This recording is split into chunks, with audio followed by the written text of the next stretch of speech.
Welcome to the African History Network show right here on 910 AM, the Superstation, the Future Radio. I'm your host, Brother Michael Imhotep. It is Monday, October 4th, 2021, and we are live. Hope everybody's doing well today. It's been a very busy day and a hectic day. We know Facebook was down for a good portion of the day. Facebook and other social media platforms owned by Facebook, WhatsApp, and Instagram. So that caused a lot of problems for people today in their businesses. So on today's show, I want to do a follow-up on a story that we talked about back in July. Okay. And we know back in July, we talked about Henrietta Lacks.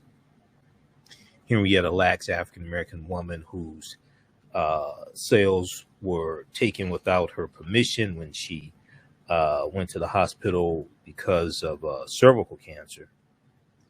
And it was back late July 2021 that we told you that the family of Henrietta Lacks hired attorney Benjamin Crump to sue pharmaceutical companies for building wealth off of the sales of Henrietta Lacks. And the sales of Henrietta Lacks have been used in scientific breakthroughs like gene mapping and in vitro fertilization and the polio vaccine. Well, it was announced today, and there was a press conference held today, that the family of Henrietta Lacks and attorney Benjamin Crump are filing a lawsuit against a biotech company, for profiting off of the sales of Henrietta Lacks for decades. And they are suing the Thermo Fisher Scientific Inc. of Waltham, Massachusetts. And they are saying that this company has continued to commercialize the results. What they're saying that this company has continues to make money off of the sales of Henrietta Lacks. So we're going to talk about this lawsuit today. It's very, very interesting. And there's some, I knew about Henrietta Lacks' cells being used in vitro fertilization as well as the polio vaccine. But I found out today there was an interview that I want to share with you that attorney Benjamin Crump did with CBS News. And doing research on this, I'm looking at some other articles, National Public Radio as well, NPR, National Public Radio. And Henrietta Lacks cells were not just used in the polio vaccine and for genetic mapping, but also used in the COVID-19 vaccine as well. Henrietta Lacks cells were also used in the COVID-19 vaccine also. So we're going to talk about this in this lawsuit that was filed today. And then we're going to do a follow-up to the story that we did on Sunday. We had a great show Sunday, jam-packed show Sunday. But Sunday we talked about how police killings for about the past 40 years have been undercounted. Police killings for about the past 40 years have been undercounted in the U.S. And they've been undercounted by about 55%. So so this was a study that came out on Thursday, September 30th, 2021. New York Times had a big article about this. We talked about it on yesterday's show. Well, on the Black News Channel, they had a really good segment. Dito Walde had a good segment on the Black News Channel where they talked about this study, but they also dealt with how states are taking matters into their own hand to pass new laws dealing with police accountability. And they cited Maryland and California. Okay, we're going to talk about that as well. That's a follow-up to our story from Sunday. And then also on Sunday's show, we did not get a chance to deal with the, September 18th was the anniversary of the passing of the Fugitive Slave Act of 1850. The Fugitive Slave Act of 1850, which was part of the it was part of the Compromise of 1850. So we're going to talk about that as well. Okay, we'll discuss that also. The Fugitive Slave Act of 1850. All right. Now, on the African History Network show, we focus on educating, empowering, and inspiring people of African descent throughout the diaspora and around the world. Because right now, it's correct wrong behavior. What you do for yourself, what you do to yourself, and what you allow other people to do to you and get away with. It's based upon what you think about yourself. What you think about yourself is based upon what you have been taught about yourself. What you've been taught about yourself is based upon everything you've read, heard, and seen about yourself. So when you control the radius of a man or woman's thoughts, you can control the compass of his or her actions, because the mind can't do or teach what it doesn't know. We deal with a number of different topics here on the African History Network show. We deal with current events in history and politics, education, economic empowerment, entrepreneurship, relationships, love, sex, health issues, and much, much more. Sign up for our email newsletter. Text the word Kemet, Kemet, the 22828. To sign up for our email newsletter, text the word Kemet, Kemet, the 22828. To sign up for our email newsletter, also visit our website, AfricanHistoryNetwork.com. AfricanHistoryNetwork.com. Sign up for our email newsletter there as well. AfricanHistoryNetwork.com. All right. We'll tell you also later about the 10-week online course that I teach on Sundays. It just started up, Ancient Kemet, the Moors, and the Maafa. Understanding the transatlantic slave trade, what they didn't teach you in school. We'll talk about that later, and that's at our website, AfricanHistoryNetwork.com. Okay, I want to jump into this first topic here. So this is a follow-up to a story we did back in late July, around July 30th, dealing with Henrietta Lacks and her family. Her family in late July hired attorney Benjamin Crump, to sue a pharmaceutical company that they said has been profiting from her sales, okay, for decades. And I was looking at a number of different articles about this today. We're going to go to clip number 1 from CBS News in just a second here, Shakita. There's a good article here from National Public Radio. Let's pull this up here. It's a good article from National Public Radio, NPR.org. Henrietta Lacks' estate sued a company saying it used her stolen sales for research. The estate of Henrietta Lacks sued a biotech company on Monday, accusing it of selling sales that doctors at Johns Hopkins Hospital took from this African-American woman, Henrietta Lacks, in 1951 without her knowledge or consent, as part of a racially unjust medical system, quote unquote, part of a racially unjust medical system. Tissue taken from Henrietta Lacks' tumor before she died of cervical cancer became the first human cells to be successfully cloned. Reproduced infinitely ever since. HeLa cells have become a cornerstone of modern medicine, enabling countless scientific and medical innovations, including the development of the polio vaccine, genetic mapping, and even COVID-19 vaccines. They've all used Henrietta Lacks' cells. They've all used this African-American woman's cells. And her family has never been compensated.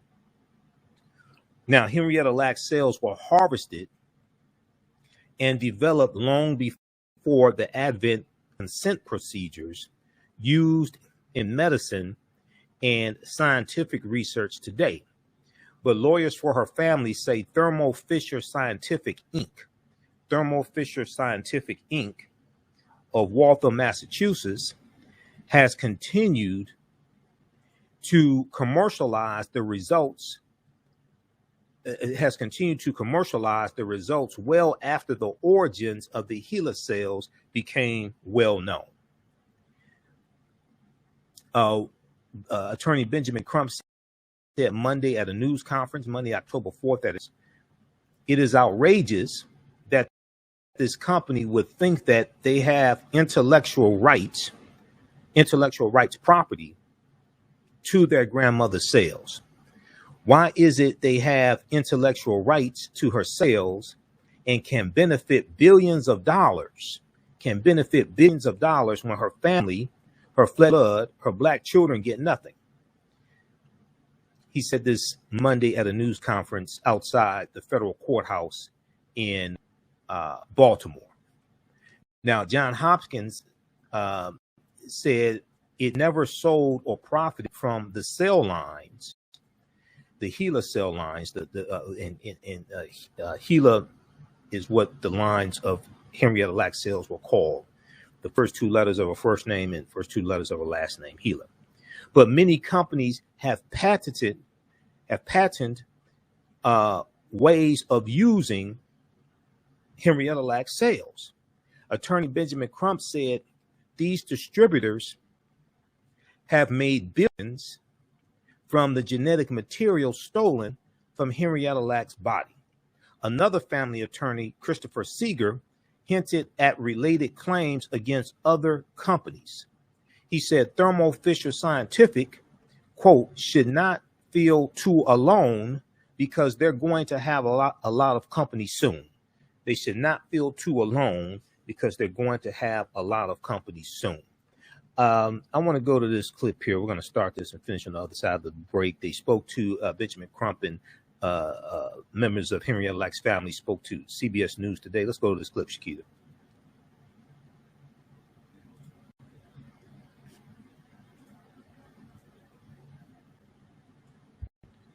Represents the family of Henrietta Lacks.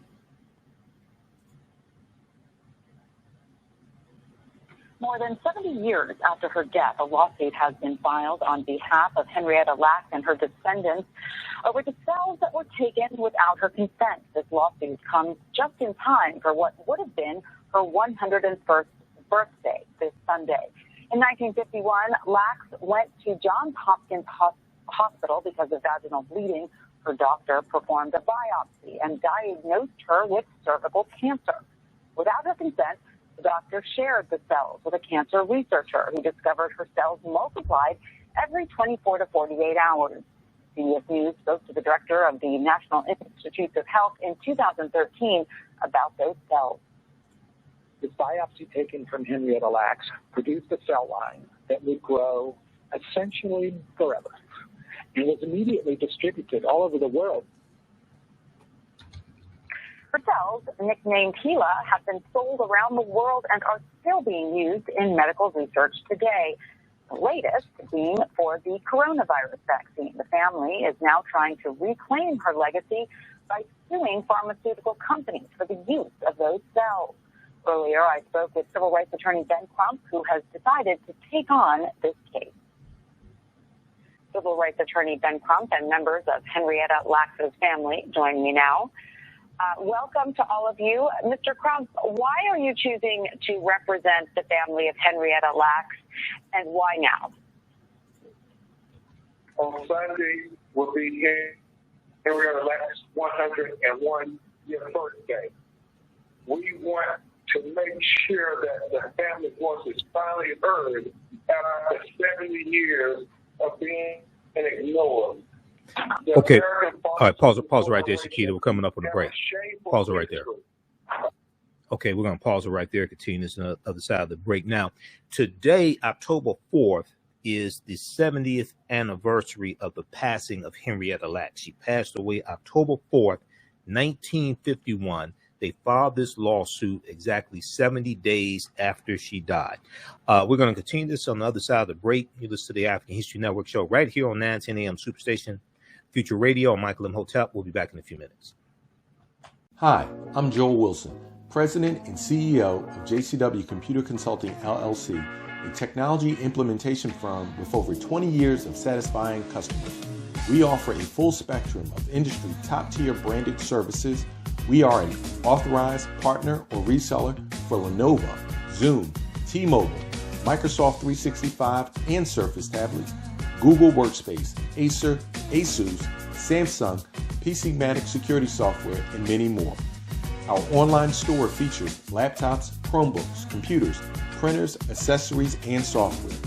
Businesses, take advantage of our free 1-hour Zoom tech consultation and know we offer top nationwide high-speed internet service providers, voice over IP, and cellular phone services. Home users, don't miss our current in-stock Chromebook inventory. Please visit us at jcwcc.com or call 215-879-6701. Gain knowledge in minutes from insightful summaries of progressive and socially conscious books. Blacklisted gives you access to curated content that'll satisfy your curiosity to learn and understand different perspectives. Empower yourself through inspirational and actionable ideas. It's easy to read or listen to on the go. Blacklisted. Empower yourself. Start your free trial today. The African History Network show, we deal with current events in history and politics, education, economic empowerment, entrepreneurship, relationships, love, sex, health issues, and much, much more. Unfortunately, many people confuse what racism is. Racism is a power structure. It was laws and policies that put us in this predicament. It's going to be laws and policies that take us out. So when you control the radius of a man or woman's thoughts, you control the compass of his or her actions, because the mind can't do or teach what it doesn't know. We have it all on 910 AM Superstation. 910, the Superstation, Detroit's only African-American talk radio.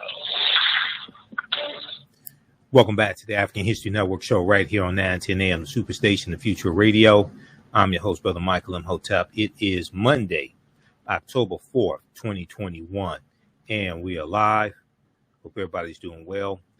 Right before the break, we were talking about this story dealing with the family of Henrietta Lacks, and her family and attorney Benjamin Crump filed a lawsuit today on her behalf, and they are alleging that they filed a lawsuit against the Thomas Fisher Scientific Inc., which is a biotech company, and they are saying that this company continues to make money off of her sales. Okay. So call in numbers 313-778-7600, 313-778-7600 is the call-in number if you have a question or comment. Now, just a little background information on Henrietta Lacks. We talked about this story back in about July 31st, about July 30th, 2021. Okay. And we talked about it back then, and they had hired Benjamin Crump. Okay. Today they filed the lawsuit, and this is the 70th anniversary of her passing. She passed away October 4th, 1951. So, January 1951, Henrietta Lacks was found to have cervical cancer. There's a really good article from the New York Times about this, and then also SmithsonianMag.com. One from the New York Times, a lasting gift to medicine that wasn't really a gift. Okay. So, in January 1951, Henrietta Lacks was found to have cervical cancer.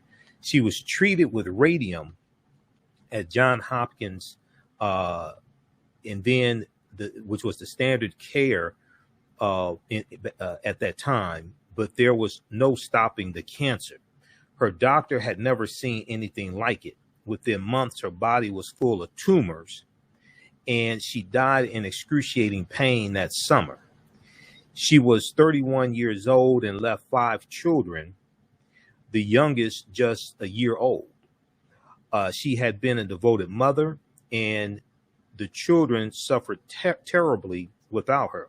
Now, neither Henrietta Lacks nor any of her relatives knew that doctors had given a sample of her tumor to Dr. George Guy, Gey, a Johns Hopkins University researcher who was trying to find cells that would live indefinitely in culture so researchers could experiment on them. Before she came along, her efforts had failed. Before she came along, his efforts had failed. Her cells changed everything. They multiplied like crazy and never died. And we'll go back to this clip in just a second here. But this is something that they talked about with her cells, and her cells replicated every 24 to 48 hours. And they've been used to develop things like the polio vaccine. They've been used for gene mapping, in vitro fertilization. They were launched into space for experiments to see how they reacted in zero gravity. The HeLa cells have been used to produce drugs for numerous diseases like Parkinson's, leukemia, and flu vaccines as well.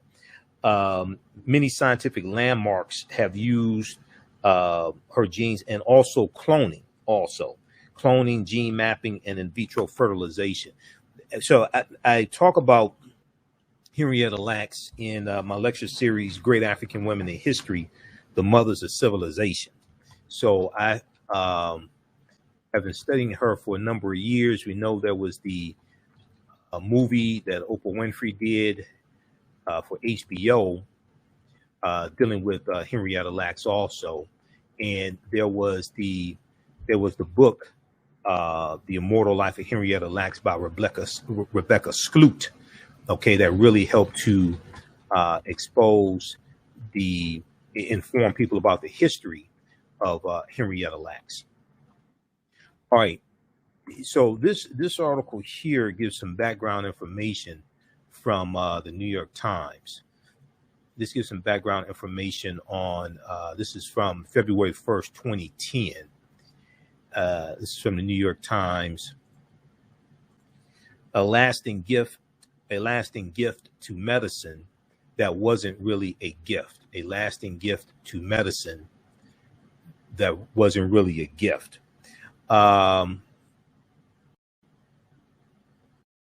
So it goes on to say, now she was 31 years old when she passed away. Okay, her doctor had never seen anything like her cells replicating. Henrietta Lacks was 31. She died in excruciating pain October 4th, 1951. She was 31 years old and left 5 children, the youngest just a year old. She had been a devoted mother, and the children suffered terribly without her. Now, and here's a picture of her, and here's a picture of her and her husband. So doctors gave a sample of the cancer that killed her to a researcher without telling her fate. Now, a cell line called HeLa cells, like I said, the first 2 letters of her first and last name, HeLa cells, and they called them HeLa cells to hide where these cells came from. So for a long time, people were using these cells in the scientific community, but didn't know who they came from. Now, those immortal cells soon became the workhorse for laboratories everywhere. HeLa cells were used to develop the first polio vaccine. They were launched into space for experiments in zero gravity, and they helped produce drugs for numerous diseases, including Parkinson's, leukemia, and the flu. Also, they were used. Attorney Benjamin Crump talks about in the press on CBS News today. He talks about how they were used in lipstick and the makeup, how they were used to produce lipstick and makeup also. Now, Dr. Guy, or Dr. Gay, G-E-Y, how you pronounce it, not make money from the HeLa cells, but they were commercialized. Now they are bought and sold every day the world over, and they have generated millions in profits. I would say billions in profits since 1951. I would say billions in profits. The Lacks family never got a dime. They were poor with little education and no health insurance. And some had serious physical or mental ailments, but they did not even know that tissue had been taken or that HeLa cells even existed until 20 years after Henrietta Lacks' death. So you're talking about 1971 that they found out that her cells still existed and were being used. And they found out only by accident when her daughter-in-law met someone from the National Cancer Institute who recognized her surname, Lacks, L-A-C-K-S, and said he was working with cells from a woman named Henrietta Lacks.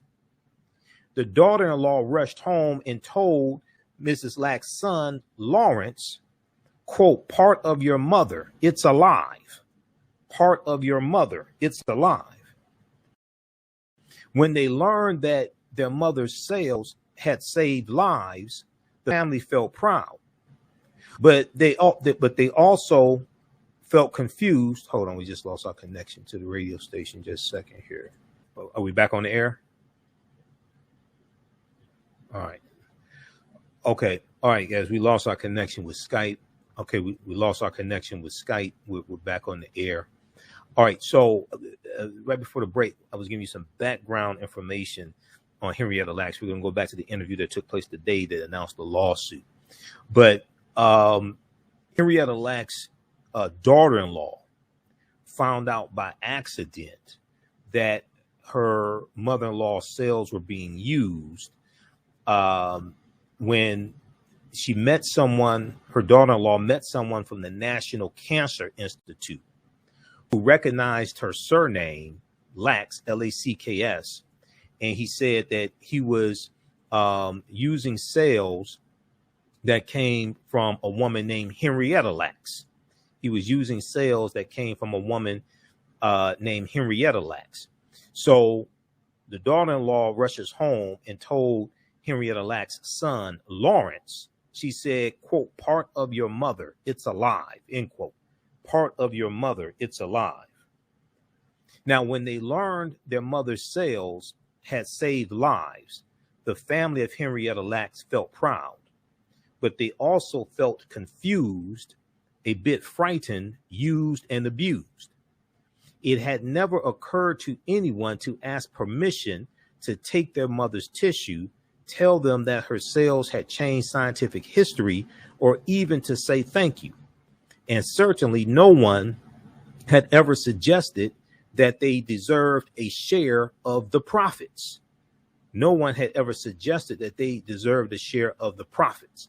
Okay, now the in researching this some more today, I found out that her cells were used not just in in vitro fertilization and cloning and Parkinson's and leukemia and the flu vaccines. I already knew that. But also in making lipstick and makeup, but also in the COVID-19 vaccine as well. And if we go, and I looked at a number of different sources, and they talked about this in this interview. If we look at the piece here from National Public Radio, NPR.org, it says that reproduce infinitely ever since, HeLa cells have become a cornerstone of modern medicine, enabling countless scientific and medical innovations, including the development of the polio vaccine, genetic mapping, and even COVID-19 vaccines. All right, I want to go back to this interview. Attorney Benjamin Crump and some members of Henrietta Lacks' family spoke to CBS News today. Let's go back to this clip, Shakita.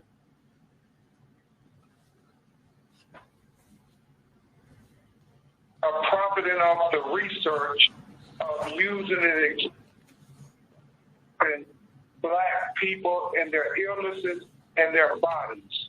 And there has never been a clearer case of this exploitation than when they unethically took Henrietta Lacks' cells without her consent nor her permission, and they continue to manipulate her genetic material till this very day, having made drugs that they have been unjustly enriched, while her family, her son, and all of her grandchildren have never been afforded any equity. And so they are here to make sure that the pharmaceutical corporations know that they are the legacy of Henrietta Lacks, and they are the ones who will speak for Henrietta Lacks. And what specific legal steps are you taking on behalf of the family? Are you suing these pharmaceutical companies, and what are you asking for? And do you believe that this case could set a new precedent? Certainly, Attorney Chris Steger and I are bringing a lawsuit based on unjust enrichment. And we have evidence that these companies have profited off of the research of her cells with doing everything from the COVID-19 vaccine all the way to making lipstick and makeup. I mean, they have used her cells for every modern drug that we know. And they have made billions, but yet her family hasn't been afforded any equity. So this will be an unprecedented lawsuit, and we pray that it will set a precedent, much in the way that we are finally having the conversation about reparations in America and the value of Black life. And so to anyone in the Lacks family that wants to answer this question, what would justice look like for your family and for your grandmother's legacy? Justice would look like Trayvon Martin. Justice would look like George Floyd, Breonna Taylor, and a host of others that were unjustly victimized. So justice to us with our grandmother would be greatly appreciated. You know, and not only that, it would be a benefit to the other Black communities and the community at large, because we intend to live her legacy through us, through foundations and charity and what have you. So justice would look pretty much like that. It's finally coming to the age of fairness and just, it's emotional really, but it's Black equality. Black equality, that's, you said it right. Mm-hmm. It's clear. Obviously, people are saying this is 70 years that they have been using her cells. The statute of limitations has passed. You can't bring a lawsuit.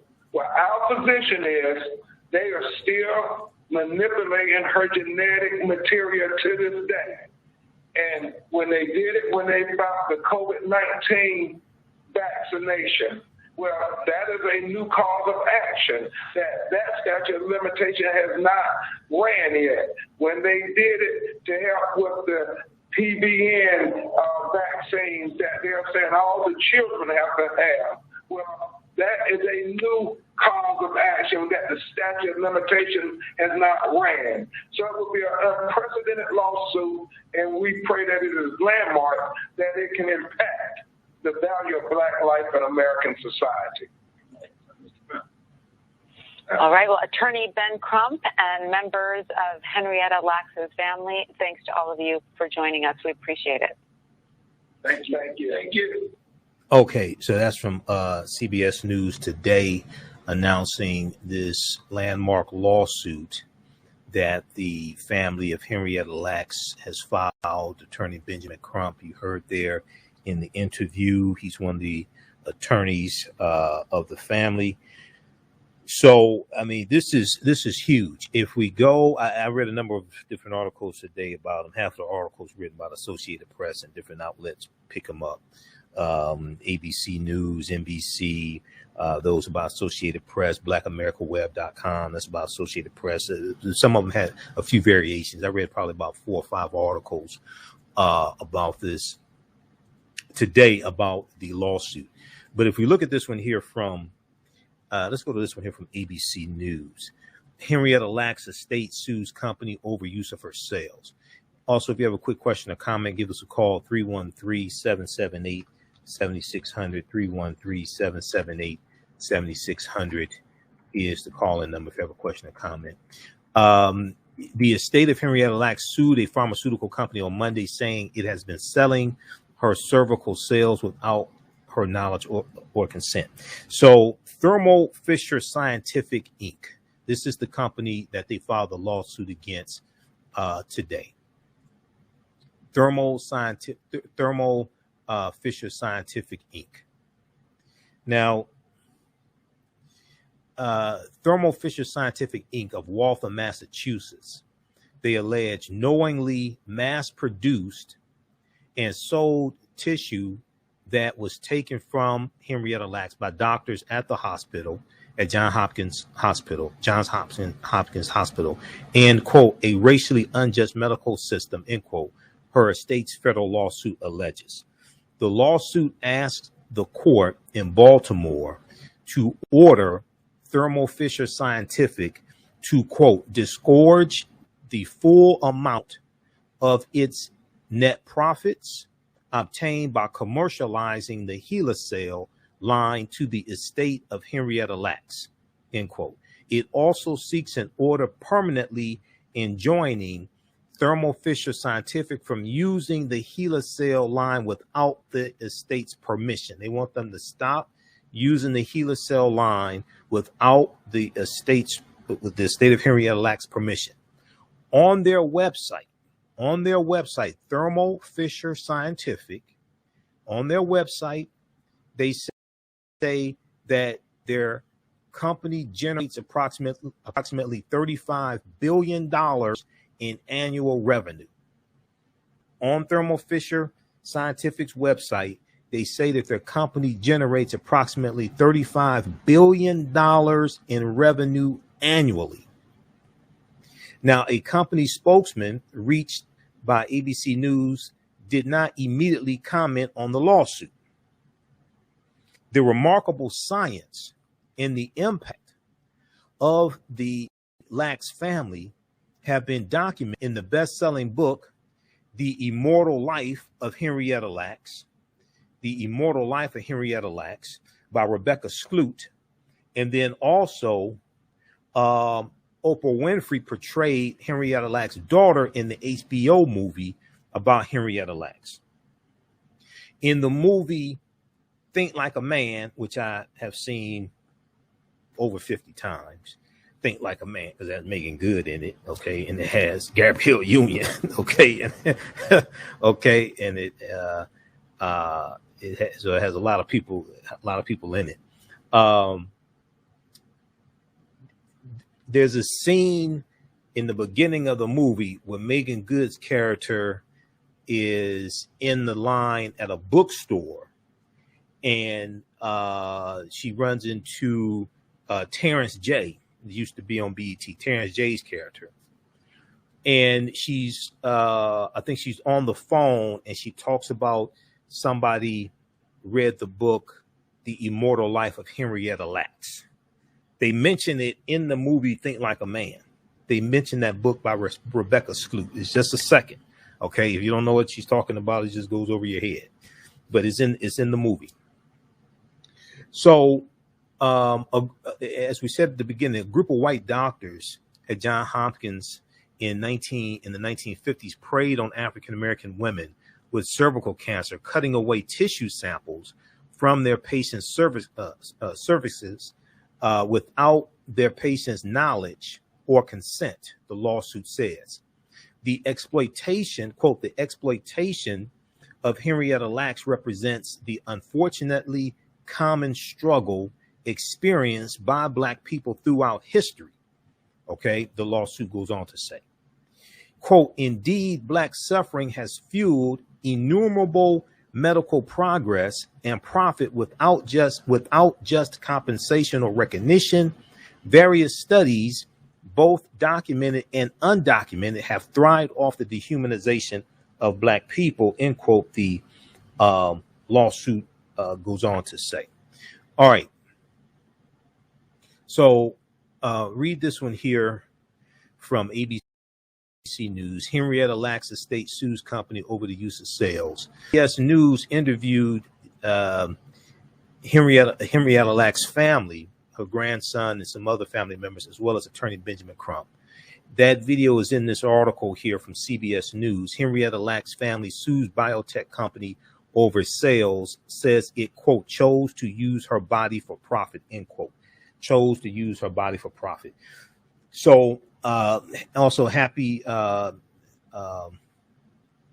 birthday to Henrietta Lacks. Her birthday, her 101st birthday would be this Sunday, October 10th. And we know she passed away 70 years ago on this date, October 4th, 1951. All right, let's go quickly to this next story here. This is a follow-up to our story yesterday. We're going to go to clip 2, Shakita from the Black News Channel. Yesterday on our Sunday show, and we're on for 2 hours on Sundays, 9 p.m. to 11 p.m. We have it rebroadcasting. It's on our Facebook fan page, The African History Network, and our YouTube channel, Michael Imhotep, IMHOTEP, and it's in audio podcast format. Download the iHeartRadio app. Search for the African History Network show. The full audio podcast, the Sunday show is there. But on Sunday, our lead story was this story here from the New York Times, and Washington Post has picked up this story as well. More than half of police killings are mislabeled, study finds. New study says more than half of police killings are mislabeled, new study says. And this was a study that came out Thursday, September 30th, from the British medical journal, The Lancet. Okay. And the study talks about how about from 1980 to 2018, about 55% of fatal encounters with police have been undercounted. 31,000 police killings were reported over that approximately 40-year period of time, but it's undercounted by about 17,000. Okay. Researchers estimated that over the time period of 1980 to 2018, which roughly tracks the era of the war on drugs and the rise of mass incarceration, nearly 31,000 Americans were killed by police, with more than 17,000 of them, going unaccounted for in the official statistics. The study also documented the stark racial gap. African Americans were 3.5 times as likely to be killed by police as white Americans. Data on Asian Americans was not included in the study, but Latinos and Native Americans also suffer higher rates of fatal police violence than white people. So on Yodit Tawalde's show on the Black News Channel on October 1st, that was Friday, October 1st, she spoke with former federal prosecutor Paul Henderson. They talked about this study, but they also talked about how states and local cities are taking matters into their own hands when it comes to police accountability. And they talked about the state of California and the state of Maryland, new policies, new laws they're putting in place to deal with police accountability. Let's go to this clip, Shakita.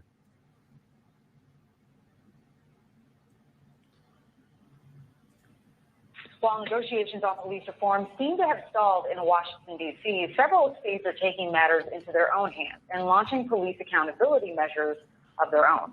At the same time, there's alarming news about the persistence of police violence and in-custody deaths. New research from the University of Washington, published in the English medical journal The Lancet, says that more than half of police killings are mislabeled. And in Florida, a woman is bringing a wrongful death lawsuit after her baby died after she gave birth alone in a county jail cell. Back with me to discuss all of this is veteran prosecutor and BNC's legal contributor, Paul Henderson. All right, Paul, Governor Newsom, your governor, in California has signed new policing reform legislation that really only gets California up to speed with most other states. It sets up a decertification system for police who act criminally or with bias and bans certain restraint holds. It also bans membership in police gangs, something that's been a problem within the LA Sheriff's Department. Is this effective legislation, or does California need to come harder? Well, I would say both. It is effective legislation, and we still need to continue coming harder. Part of the reason for that at a state level is, there's still a lot of gaps in both defining what reforms for law enforcement should be and what accountability for law enforcement should be. But the fact that we're having this conversation coming off of the failed and stalled attempts now with the George Floyd bill, I think is really relevant, but it shines a light on what's possible in terms of how we move this conversation forward. We can't just wait at the federal government, and we can have meaningful legislation like we see here in California at the state level, but we don't have to wait for that as well, because we can have these same conversations at a local level as well. It's interesting to me when we were talking about it, you were introducing the story, talking about the revelation from the article today, talking about that over half of the information that's being disseminated, both about reform and about accountability, is mislabeled and isn't collected. And that, to me, shines a light on exactly what this issue is in terms of not just the killing, but for reform and accountability, which is all around data. We can't fix what we don't talk about, and we can't talk about what we don't know. So the first start of that analysis comes with the collection of data, and that's the first step. We have to collect data, and we have to do it in a way that is reflective of best practices, meaning we can't rely on the agencies to collect their own data about themselves.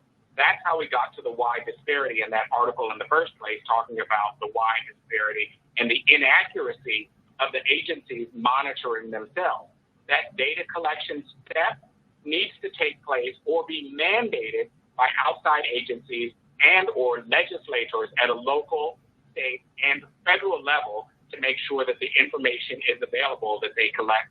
And I would say, to reflect best practices, that needs to focus on race specifically. Collect data about race, because the race disparities that are embedded into law enforcement and policing can't be revealed until at least we can accurately measure it and then move on to the next steps. And those next steps, obviously, are after you've collected data to make it transparent, publish it. And then the third step for data is to analyze that data and talk about both the trends and the results. And then we can talk about what the solutions are and how they need to take place in all of those jurisdictions. And I'll just tell you what the answer is effective policy, training, and then the last step is accountability to make sure that all of that stuff is taking place in the way that we've asked for it and demanded for it to take place. There was a lot to unpack with you. Sorry about that. But there's so much there with that first string of data being. All right. We're out of time here on 910 AM Superstation WFDF. Those watching on Facebook and YouTube, keep watching. We'll keep broadcasting for a few more minutes. If you're watching on my social media platforms, keep watching. We're going to keep going. Be sure to visit our website, AfricanHistoryNetwork.com, AfricanHistoryNetwork.com, and register for the new 10-week online course that I teach on Sundays, 12 noon to 2 p.m. Eastern Standard Time, from the Civil War to the Civil Rights Movement and Black Power, 1865 to 1968. I'm sorry, this one's Ancient Kemet, the Moors, and the Maafa, Understanding the Transatlantic Slave Trade, what they didn't teach you in school, 12 noon to 2 p.m. We do the sessions live. All the sessions are recorded. You can go back and watch them anytime. We had a great class, number one, this past Sunday. I ended up doing 2 hours.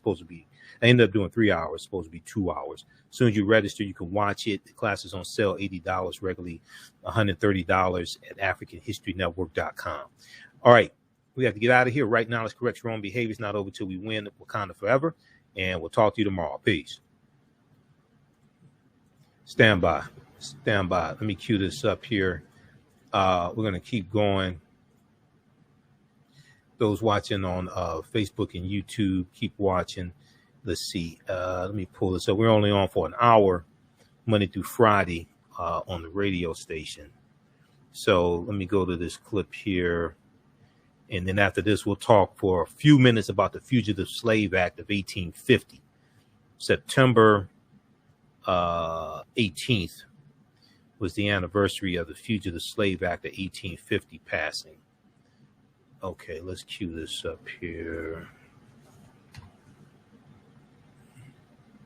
Also, if you like this type of information, you can support the African History Network, $ the AHN Show through Cash App. $ the AHN Show through Cash App, also through PayPal, paypal.me/the AHN Show, paypal.me/the AHN Show. Let's go back to this clip here. Solutions is some cities have better practices than others, and that's not really fair. That you can't determine whether or not there's going to be either reform and or accountability as you're driving along, transitioning from county to county, city to city. Having these solutions embedded at a state level makes the difference, and having leadership at the national level makes the difference. And I believe that the solution, and this is why I'm encouraged by all of these stories, is that we're seeing piecemeal solutions coming up at all three of those levels. My point is that all of them need to keep coming together so that we continue to see solutions working collaboratively so that we get a national model that's enforced at a state level and executed at a local level so that anywhere and everywhere you go, you start to see these solutions. And the other thing that I just want to mention, because you talked about it when we first started talking about these stories, is that we don't want to just focus on one singular agency. We can't just talk about the police and not consider that we still have to fix sheriffs and deputies and folks that are in custody. That's law enforcement as well. There's so many spectrums of law enforcement. They all can do for reform, and they all need to be accountable to the communities in which they're supposed to serve, specifically disenfranchised communities because of the race disparities that have been proven through statistics in spite of the bad data that we were talking about. It's already been proven, and we already know that that exists. All right, turning now to a very, very disturbing story from today's New York Times, Paul. More than half of police killings are mislabeled by medical examiners, and that's according to a University of Washington study published in The Lancet. The study suggests a level of collusion between police and medical examiners. Surprising? It's not surprising at all. And again, it goes back to what we were just talking about with the data. As long as the agencies responsible or involved in the killings are doing their own reporting, I think this is to be expected. I mean, it's not a surprise to me that those agencies have misreported more than half of their data. Again, it calls for us to start by forcing that data to be collected in a way that we demand as voters, as we demand of community citizens, and as we demand of our leaders to make that data collectible and transparent and define what that data is. And it can be done through third parties. Obviously, best practices are if you have civilian oversight of those law enforcement agencies, but all of that can be baked into even statewide or local legislation so that those agencies have to do mandatory reporting and the standards are independently determined as to what qualifies for that reporting. That's why we have the disparities. But again, now that we know what the answers can be, we know how to advocate and work towards those answers to make sure that we're not having the same conversation 5 years from now, 10 years from now. All right, Paul Henderson, veteran prosecutor and BNC's legal contributor. As always, thank you so very much for spending your Friday night with me. Okay, so that was making the case with Yadit Tawode from Friday, October 1st. Great segment there. And they talked about Maryland and California making police reforms outside of the George Floyd Justice and Policing Act and the federal government, the majority of control when it comes to policing, the majority of control over policing is not at the federal level, it's at the state and local level. And that deals with the 10th Amendment to the U.S. Constitution, states' rights. So they were talking about changes made in California and Maryland, in addition to this big story that we talked about yesterday on our Sunday show from the New York Times. More than half of police killings are mislabeled, new study says. I also talked about this a little bit Friday, October 1st, when I was on Roland Martin Unfiltered, and we spoke with Philonise Floyd, George Floyd's brother. Okay, so check out this segment here from the Black News Channel from October 1st, 2021. Several states taking police accountability measures into their own hands. Several states taking police accountability measures into their own hands. Okay, and we'll post a link here to that video as well, so you can watch that. Okay. If you like this type of information, you can support the African History Network, $ the AHN Show through Cash App, $ the AHN Show through Cash App. Also through PayPal, paypal.me/the AHN Show, paypal.me/the AHN Show. And then also at our website, AfricanHistoryNetwork.com. This is our official Cash App account, $ the AHN Show, SHOW. When you go to it, it says Michael and shows my picture there. These others are fake African History Network Cash App accounts. Okay, so this helps us keep doing the research, stay on the air, keep broadcasting. We're here 6 days a week. Also, we're going to go to the Fugitive Slave Act here in just a second. I teach 2 online courses. They're both 10-week online courses. We just talked about ancient Kemet, the Moors, and the Maafa, understanding the transatlantic slave trade, what they didn't teach you in school. I teach that one on Sundays, 12 noon to 2 p.m. Okay, so that just started up. We had a great class, number 1. The second class that I teach is from the Civil War to the Civil Rights Movement and Black Power, 1865 to 1968. Okay, and that's on Saturdays, 12 noon to 2 p.m. The second class picks up where understanding the transatlantic slave trade leaves off. And we go through and we look at some history leading up to the Civil War, some events leading up to the Civil War. We start with the Louisiana Purchase, 1803. And then we deal with the Civil War, 1861, 1865, Jim Crow era. We look at World War I, World War II, Civil Rights Movement, the Black Power movement, and look at what happened to us after slavery ended. Okay, what happened to us after slavery ended? What were the laws and policies put in place to put us in the predicament we're in now, so we understand where we need to go from here. Okay, and we also see how history is repeating itself as well, because after Reconstruction ends in 1877, we see that the southern states are passing laws to suppress the African American vote, just like Republicans in state legislatures across the country are trying to pass laws to suppress the African American vote, and Latinos and Asian Americans, etc. We see this taking place in the 1890s, late 1880s, 1890s, even go back to 1876 with Texas and the Texas State Constitution. And we see that they're passing poll taxes and literacy tests and writing these into their state constitutions, and in some cases, writing into the state constitution property ownership requirements to be able to vote as well. Okay, so we saw this after Reconstruction ended to suppress the African American vote, and we see some similar methods taking place today. All right, so you can register for that one also. That's on sale for a limited time, only $70, regularly $130. From the Civil War to the Civil Rights Movement and Black Power, 1865 to 1968. Okay, and I do a PowerPoint presentation. We have book references, articles, video clips, etc. We go through a timeline of history. Each class we go through and analyze approximately a 10-year period of history. Okay, and that's at AfricanHistoryNetwork.com. We'll post a link here also so you can register. All right. So September 18th, I did not get a chance to talk about this here. We're trying to squeeze this in the past few days. September 18th, 1850, the Fugitive Slave Act was passed. Okay. And this was part of the Compromise 1850 that consisted of 5 bills and dealt with a lot of it had to do with organizing the territory that was a result of the Mexican-American War and the Treaty of Guadalupe Hidalgo of 1848.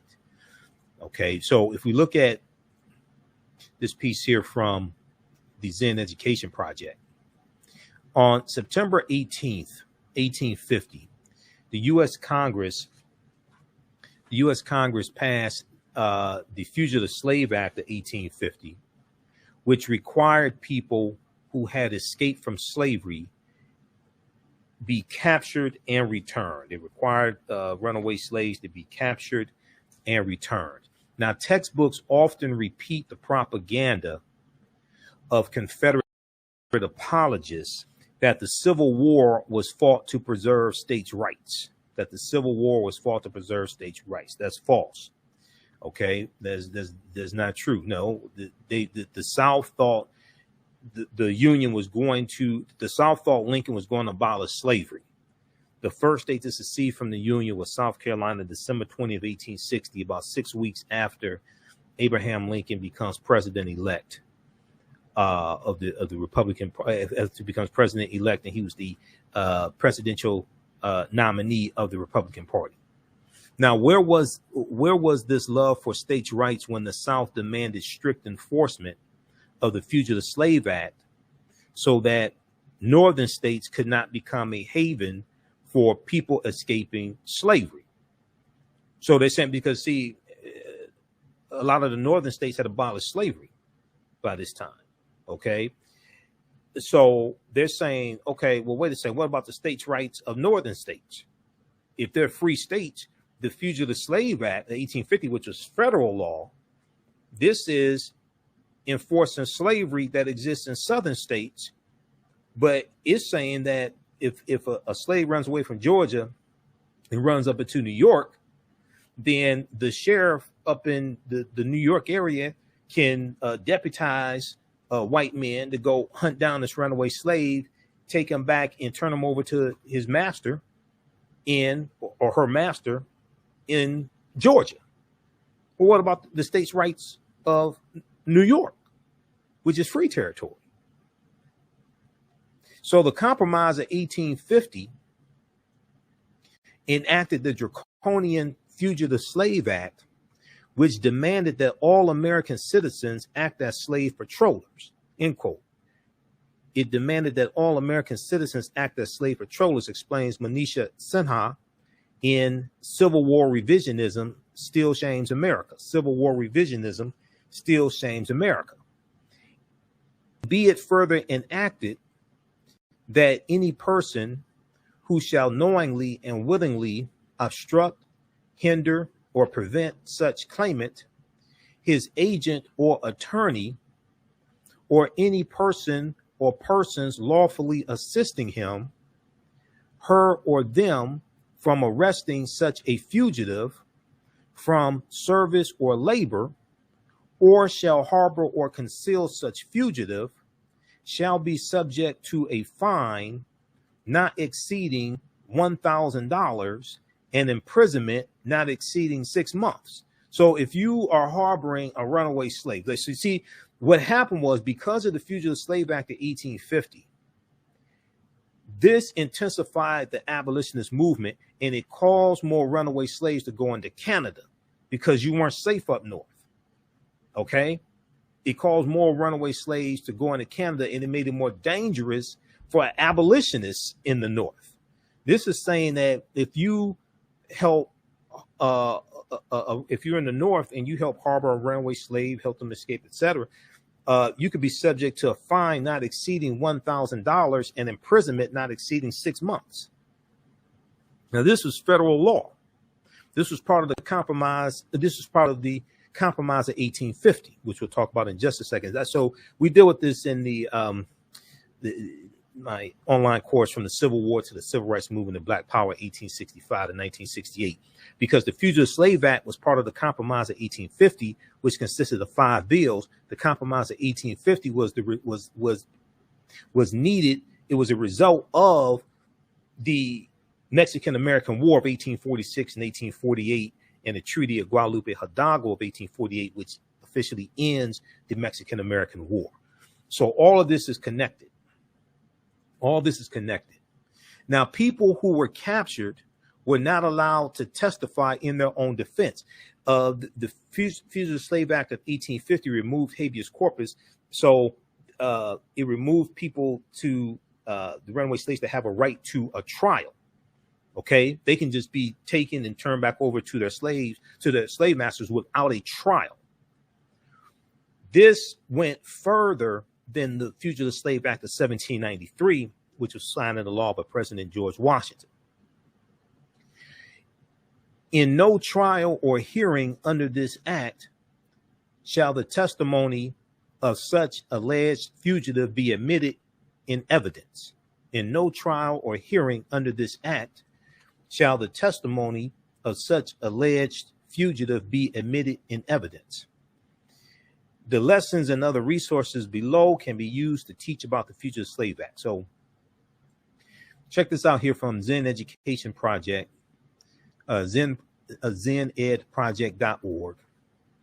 September 18th, 1850, Fugitive Slave Act. Okay. All right. Now, and if you like any of this type of information, we'll post a link here for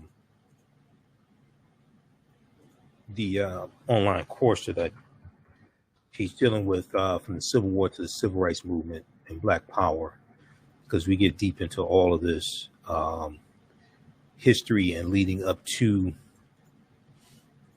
these are important events that lead to the Civil War taking place.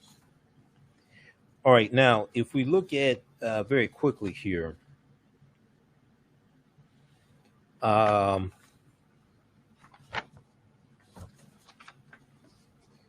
let's look at this piece here on the Compromise of 1850. Let's look at this very quickly. This is from history.com. History.com is the official website of the History Channel. Now, it's also important to understand that by 1787, before the U.S. Constitution is signed, by 1787, 5 states have abolished slavery, starting with Vermont. Vermont's the first state to abolish slavery in 1777. You have Vermont, New Hampshire, Rhode Island, Massachusetts, and Connecticut. Massachusetts abolishes slavery about 1780.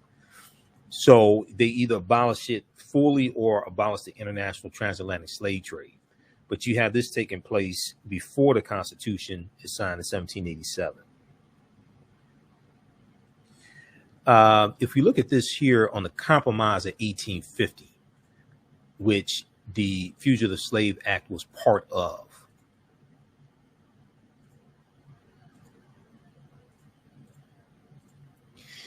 okay, so the Compromise of 1850 was made up of 5 bills that attempted to resolve disputes over slavery in new territories added to the United States in the wake of the Mexican-American War of 1846 to 1848. The Compromise of 1850 admitted, well, the U.S. admitted California as a free state. This is part of the Compromise of 1850. It admitted California as a free state. It left Utah and New Mexico to decide for themselves whether to be a slave state or a free state.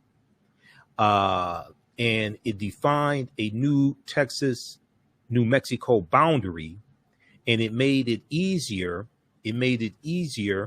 for slave owners to recover runaways under the Fugitive Slave Act of 1850. So these were the 5 bills that were in the Compromise of 1850. Californians admitted to the Union as a free state.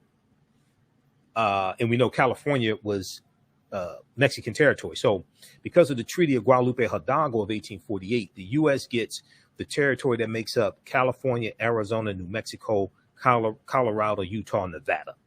Okay, those 6 states are going to be carved out of the territory that the U.S. gets from Mexico for about $15 million. I think it's about $15 million or so. And Mexico loses a third of their territory. This is all part of the Treaty of Guadalupe Hidalgo. So California comes to the Union as a free state. Utah and New Mexico can decide for themselves whether or not to have slavery or be a free state, as opposed to it being dictated to them by the federal government. And a new Texas-New Mexico boundary is defined, and then the Fugitive Slave Act of 1850. Now, the Compromise of 1850 was the mastermind of Whig Party Senator Henry Clay.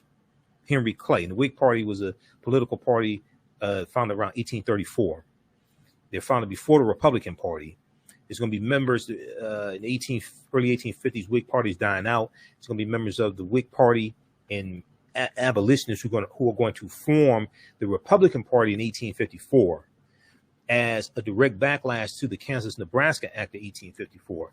The Kansas-Nebraska Act left it up to people moving out to the Kansas-Nebraska territory it left it up to them to determine whether or not there would be slavery in those new territories, as opposed to it being dictated to them by the federal government. Now, lingering resentment over the provisions of the Compromise of 1850 contributed to the outbreak of the U.S. Civil War, which starts April 12, 1861. If we look here briefly at the Mexican-American War, the Mexican-American War that's going to lead to the Civil War taking place. The Mexican-American War was a result of U.S. President James K. Polk's belief that it was America's manifest destiny to spread across the continent to the Pacific Ocean, because these Europeans here in the U.S. wanted to really take over the entire North American continent. Okay. Following the U.S. victory, Mexico lost about 1/3 of its territory, including nearly all of present-day California,